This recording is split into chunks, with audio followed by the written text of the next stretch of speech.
Hello Malton, it's me, Zombie GG, finally bringing you the second installment of my August 26, 2021 conversation with Moonsilk, aka Silkentresses, whose legacy includes being one of the original founding members of the Knights Templar Pro Survivor group. Thanks for tuning in, and I hope you enjoy the show.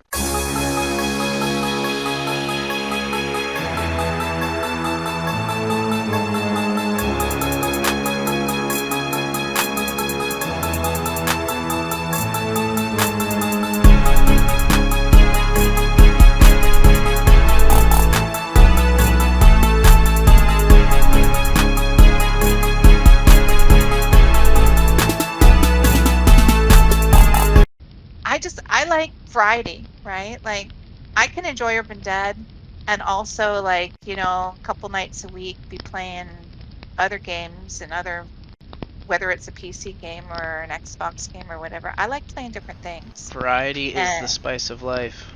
Yes, it is. Yes, it is. And it keeps you from, because, like, you can get so dried out and bored in a game and burnt out. So, like, I always like to be like, you know what? Like, I'll play WoW for 3 months or a month or 2 months, and then I'll be like, I'm going to put it down for a little bit. I'm going to go and enjoy this other game, and then I'll come back and I'll be refreshed. But with Urban Dead, I mean, one of the nice things I think about Kevin limiting the AP is that you don't really, unless you're running like a whole bunch of alts, maybe you don't really get a chance to get burned out because there's such a limit on what you can do. Oh my gosh, I've been burnt out of this game. The meta game, that's what makes Urban Dead so powerful, is because the fact that Kevin limits the in-game stuff to just those 50 action points every 24 hours or whatever. Yeah. The, like, rest of it goes into, like, the meta game, like going on the forums and the Discord and talking to all the people and trying to recruit people to your missions and trying to constantly get updates on, like, movements and who's where and stuff, tracking the zombie groups, tracking the other survivor groups, keeping tabs on inventories. Just so many personalities being responsible for, like trying to make sure that everyone's feeling good. When you start getting over 100 people in a Discord that are pretty active, I imagine it's just statistics. You're bound to encounter drama and conflict of personalities and stuff. Oh, yeah. And wow, is that just like, it's exhausting. I had that experience in WoW. Like I told you, I've been a guild mistress over there for 13 years, but my guild was really, really active, very active, and we had like over 100 active members, and I was at it hard for about 3 years. Like I put so much time and energy and effort into running the guild and always coming up with fun events and mediating and raid disputes and all kinds of stuff, and organizing raids, leading raids, working with other guilds to do raiding together, which brings in more politics and everything else. I went through 3 years of that, and I got to a point I was burned out, and I said, you know what, you guys, like I just don't want to put all this energy into it anymore. So like if I play now, I'm just going to be casual. I'm not that be happened like to me. Player anymore. Yeah, like what I say, I understand what you're saying, because I went through the same thing. And you know what? I like now that when I come into a game like this, I'm coming in just to be a player. I'm not like in charge of anything. I'm not having to worry about anything. I don't mind helping though. Like I'm very willing to like help. Like if somebody in the guild says, so can you help do this, or can you do this for us? I'm happy to help. I just don't want to be the one in charge of things anymore in games. Like, not that they've asked me to, I'm not saying that, but that's the biggest killer for me. It was just like everyone would bring their problems to me, and it was my responsibility to deal with it. And it's just like, like for a while I had a thick passion to like help, and I believed that I could make everyone happy. And then like over time, my armor just got weaker and weaker, and it's like, dude, I can't make anyone happy anymore. I can't even make myself happy. This sucks. I quit. Right now to be back in Urban Dead, and I'm not like before I was a founder, I was a member of the Grand Council. Now I'm just a player. I'm just here to have fun. And, like, it's nice not to have to, have any responsibility. Although I do, like I said, I don't have a problem, like, helping. And nobody has, asked me to do anything, but I'm happy to help if someone wants me to help, but I just like being a player for a change. And so I've got more of a carefree kind of presence right now in the game, whereas before, like when you're thinking about, well, how are we going to do the structure? What kind of guidelines are we going to have for members? What are we going to consider to be appropriate conduct? And what vision do we have for what we want our group to be and what we want our group to mean? And our expectations of members. Like I went through all that, right? I went through it with when we set up the Knights Templar, and I'm really proud of how it's turned out because they've done a great job. Like it's amazing what they've done with the guild. I'm really proud of them. I think it's so cool that you were like the first generation. Like the Knights Templar have been around forever. Like we just had that big Herbert siege celebrating 15 years of Knights Templar, and it was super cool that we got to host that, event in Roftwood. Do you want me to tell how it started? Because I know that this is what my members in the Knights Templar wanted to hear from me when I came back. They wanted to hear my story of how it started. Sure. So Okay. what I just got is like a little bit of the wiki, the Knights Templar, talking about like the tale beginning in early July 2006 with a Yahoo Groups mailing list called UD Necrotech. Yeah, that was that Yahoo group I mentioned. It was thousands and thousands and thousands of members, all on this list. And my online beau, the guy that I was sweet on, I told you, asked me to like play his wife in the game, and he was really good at like writing fantasy stuff and like in character stories and poetry. He was a really good writer. And so when he asked me if I wanted to do it, I thought, well, like I told you, I like going on little adventures. And I thought, well, I've never even heard of this stuff. I've never done anything like this, but I'm game. I'll do it. So he got me involved. And then, like I said, second day, he decided to go off and join like the Malton. I thought it was the Malton Police Department, but he told me since he came back and we were talking about this, he told me, no, I joined the Malton Forensics Unit. So, anyways, he left the area that we were in. I think we were in Yagaton. He left and went off with this Malton Forensics Unit, and I was playing by myself. And you know what? I'm a very stubborn person. Like, because a lot of people would be like, well, fine, you don't want to play, then I'm just going to leave because I only came here to play with you. But I'm stubborn.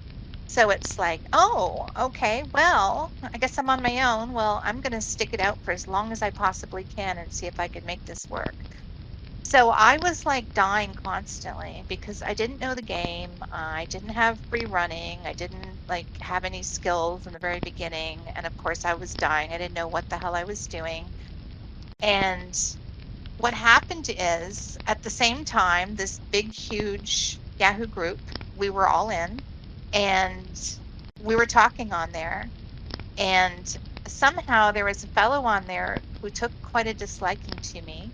I don't know whether he just didn't want women in the game or whether it was something personal to me. I don't know. He started deciding that he was going to search out my character and rape and murder her. And he was gonna boast about it to everybody, right? So I think the first time it happened, it's kind of like, it was a long time ago, but I went and I looked at what I wrote back in that time to try and refresh my memory of how exactly it went. He found me the one night in a building, and I guess he started saying right there in the text that he was going to rape and murder me and blah blah blah. And at the time there was a UD player called Bob and a Bit, and he was in the same building, and he killed the guy and he put down um not on my watch exclamation point, right? And he killed the guy before the guy could take me out, I guess. And anyways, this had all blown up on the mailing list because he was making these threats on the mailing list, what he was going to do to me. And he was going to seek me out and he was going to find me. I was not going to get away from him and he was going to do this to me, blah, blah, blah, right? And what was really interesting is I kind of thought that with it seemed to be like an all male game. I kind of thought that some of these guys would go along with him and harass me or try and chase me out of the game. Nobody went along with him. Everybody that said anything was angry and telling him he better back off. He better back off right now. or they're going to come after him. Are they saying right? this in game, or are they saying this? They're saying this on the list. They're saying this on the list, on the big, huge Yahoo group list. And then when they did, like, have any contact with him in game, they would, like, it would happen there too. But basically, most of the conversation was going on this email list. And they were telling him, listen, buddy, you back off or we're coming after you. Everybody's going to come after you. Your name is going to be, like, basically on a bounty list, and everybody's going to be after you if you don't back off, right? And he did not want to back off. And he kept seeking me out in the game, and he would murder me and, say whatever, he raped me, etc. And it became like a real big deal on the list. It was, people were angry. People were outraged, and they were like, okay, you know what? We are putting you on a bounty and we're all out for you now. Like, we're going to find you, and you're not even going to be able to stay alive in this game. It's just creepy. You had like this stalker guy who's like text raping and murdering you. Well, one of the things I remember is that the way he would phrase things, a lot of the people in the group said to me, like, they almost felt like this was something the guy was, like, probably a predator in real life because of the way he was saying things and the way he was, like, after me. Because, like, it's not like he and I had a fight or anything. Like, there wasn't anything personal that had happened, and he just had, like, zeroed in on me and was making all these threats. So anyways, they did put him on a bounty, and eventually he stopped. I know that much. But while this was going on, some of the guys in the area, they knew what was happening, and they started, like, whatever building I was sleeping in, they would come sleep in the building with me, just kind of like security. I didn't even ask them. They were just very nice. And they started, like, sleeping in there in the hopes that if this guy came in at some point, they might catch him before he killed my character or did something, right? So eventually what happened is these different guys that were, like, sticking around me, kind of like protection, we all got talking, and they're like, you know what? Let's make a group. We're all hanging out together anyways. Let's make a group. And that's how we ended up with the Knights Templar. They really were, like, my knights in shining armor, you might say, because they basically helped me to survive when that was going on. And, so that's how I got to know them all. We're talking about BJ Wiley, Big JD, Poodle of Doom, Able Sentinel. Yeah, Abel wasn't really there when this was going on. Because he He'd gone to abandoned you another after area 2 days. on the second day. But he eventually came back once we formed a group, and I told him about it and stuff. He eventually did come back, and he put a tune in the guild. But he wasn't around at that point when it was happening because he left me. So sorry, Abel, but So But yeah. you guys start in early July 2006 with the Yahoo list, and then you start working together, united against this sicko who's just freaking assaulting you sexually in game in the city, and these people like stand up for you and protect you. At first, Poodle of Doom was leader, and then we ended up making what we called a Grand Council. And basically, when I left, it was what had happened is there was some disputes about how the guild was going to be run, and Poodle of Doom was kind of difficult to deal with. I'm not talking about me and him personally. I'm talking about everybody was having some issues. So eventually, that's part of why I fell off of playing the game. Was it like tactical conflict or personality conflict? Well, when we made the group, he thought that he was basically the king, and that the other people on the council were there just to, like, maybe, like, discuss things with him, but his word was law, and then we were supposed to, like, fall into place. But our understanding was that we were a grand council, like, we made decisions together, right? So, like, when we got to have, like, disagreements about how we wanted to do things, where we wanted to go, and it just became a little difficult. And Poodle was just difficult to work with. So eventually I just stopped playing, and like I said, when I left, I really didn't think the group was going to survive. So I was amazed when Roddy messaged me a few years ago and started asking me, "Are you Silkentresses? Well, I would love to talk to you about the beginning of the guild." And I was like, "What?" And he said, "You're a legend in the guild." I'm like, "What? You mean the guild is still around?" It's like I was amazed. Like I had no idea. Did you stick around with them long enough to establish themselves at the White Knoll building in Kemsterbank? Big JD, I want to give him a shout out for this. Big JD was the one who went around Malton looking for a location that would be strategically beneficial.